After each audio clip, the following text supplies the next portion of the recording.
Hello everyone, எல்லோரும் எப்படி இருக்கீங்க? இன்றைக்கி நம்ம சேனலில் ரொம்பவும் டேஸ்டியான ஒரு நெல்லிக்காய் வச்சு எப்படி நம்ம வந்து சூப்பரான ஒரு ரெசிபி பண்ணுறதுன்னு பார்க்க போகிறோம். அதுவுமே நெல்லிக்காய் கேண்டி தான் நம்ம இப்போ பண்ண போகிறோம். அதுவுமே ரொம்ப சிம்பிளான முறையில் குழந்தைகளுக்கு பிடிச்ச மாதிரி அதை நம்ம எப்படி செஞ்சு தரதுன்னு நம்ம இந்த வீடியோவில் இப்போ நம்ம பார்க்க போகிறோம். அதுக்கு நான் வந்து ஒரு 1/4 கிலோ அளவுக்கு நெல்லிக்காய் வாங்கியிருக்கேன். அதை நல்லா வாஷ் பண்ணி எடுத்து நம்ம இப்போ நம்ம ஸ்டீம் பண்ண போகிறோம். நல்லா வாஷ் பண்ணிவிட்டு நம்ம இப்போ வந்து இட்லி பாத்திரத்தில் எப்பயுமே இட்லி வேக வைக்கிற மாதிரி வச்சு நம்ம ஒரு 10 to 15 மினிட்ஸ் வேக வச்சா போதும். நெல்லிக்காய் நல்லா பஞ்சு மாதிரி வெந்துடும். இப்போ நம்ம பாருங்கள், இது மாதிரி வெந்து வந்துடும். இப்போ நம்ம இப்படி அமுக்கணும்னா அதுவே லேயராக அப்படியே பிரிஞ்சு வந்துடும்.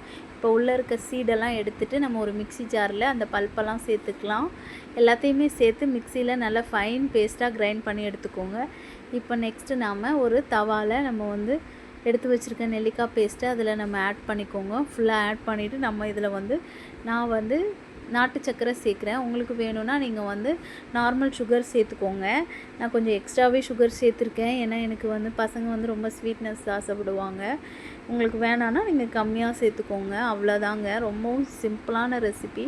நல்லா வச்சு நம்ம நல்லா ஹீட் பண்ணின்னும் போது இந்த மாதிரி ஒரு அல்வா பதத்துக்கு அது வந்துடும். இந்த டைமில் வந்து நம்ம கொஞ்சமாக கார்ன்ஃப்ளவர் மாவு வந்து நம்ம கரைச்சி சேர்க்க போகிறோம். ஒரு 2 டேபிள் ஸ்பூன் கார்ன்ஃப்ளவர் மாவு சேர்த்து நல்லாவே அதையுமே நல்லா கிண்டி விட்டுருங்க. கிண்டி விடும்போது அது நம்ம பாத்திரத்தில் ஒட்டாமல் நல்லா இந்த மாதிரி வரும். நல்லாவே நம்ம இதை கிண்டி விடுங்க. இந்த டைமில் நம்ம கொஞ்சமாக இதில் நெய் சேர்த்துக்கோங்க. நெய் வந்து ஆப்ஷனல் தான். உங்களுக்கு வேணும்னா சேர்க்கலாம், வேண்டான்னா ஸ்கிப் பண்ணிவிடுங்க.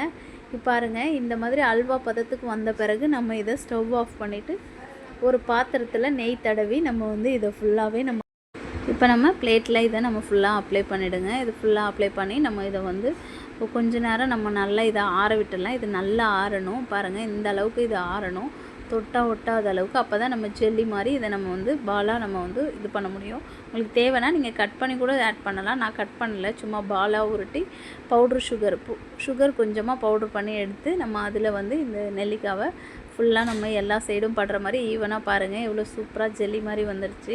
அவ்வளோதான். இந்த மாதிரி நம்ம வச்சு நம்ம இதை வந்து அப்படியே நம்ம ஸ்டோர் பண்ணி வச்சிட்டோம்னா நம்ம குழந்தைங்களுக்கு இது ரொம்பவுமே ஈஸியான ஒரு மெத்தடில் நம்ம நெல்லிக்காவை கொடுத்த மாதிரி இருக்கும்.